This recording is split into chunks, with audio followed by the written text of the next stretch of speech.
Sama comme bonjour. C'est pour parler de l'espace temporel.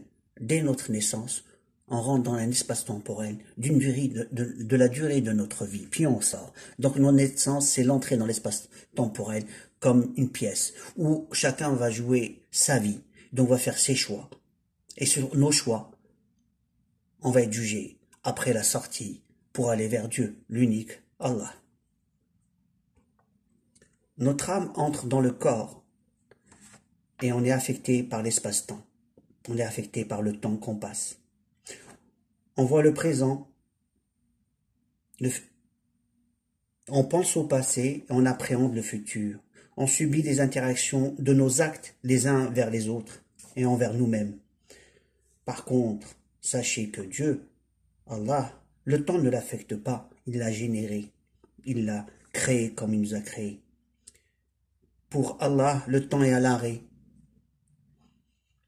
Comme le début et la fin du monde, pour lui, c'est un temps qui est figé. Donc il le voit comme un livre, une lecture.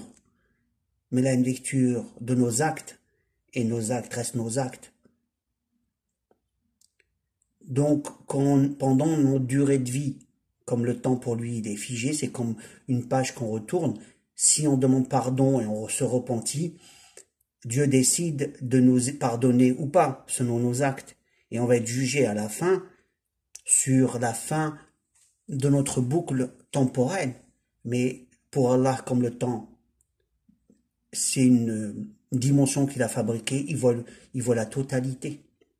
Donc pour lui, tout est déjà fait.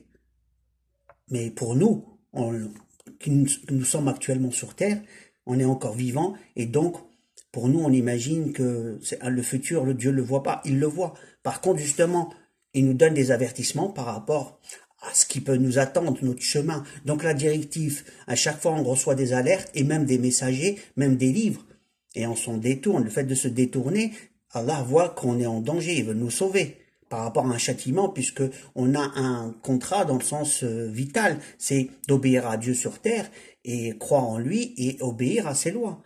Après, les gens font ce qu'ils veulent, libre des choix. Mais une fois le retour vers Allah, le jugement sera donné par Allah. De nos actes, bien sûr. Alors, ceux qui ont peur d'Allah et aiment Allah et vont dans sa direction, ils espèrent le pardon de sa part et se comportent bien envers les autres et envers eux-mêmes.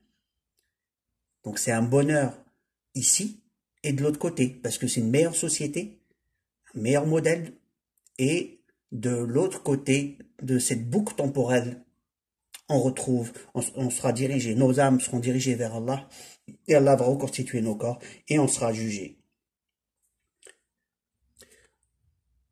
Après le jugement, il y a deux destinations, que je sache. L'enfer, des souffrances, et le paradis. Et avant justement d'arriver au paradis, déjà il y a des sanctions. Donc, à vous d'y échapper en cherchant le pardon et en ayant un bon comportement. Et le but, c'est d'aller avec un livre effacé, car Allah efface nos péchés, il nous garde nos bons points. Le but, c'est qu'il nous enlève tous nos péchés par le pardon.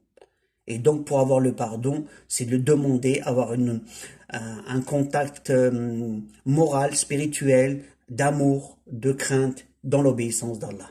Alors, je vous dis, on est dans la fin des temps, je vous avertis, et chacun a sa boucle temporelle de toutes les façons. La fin de chacun, Dieu seul sera à la fin vivant. On sera tous morts, il va tout régénérer.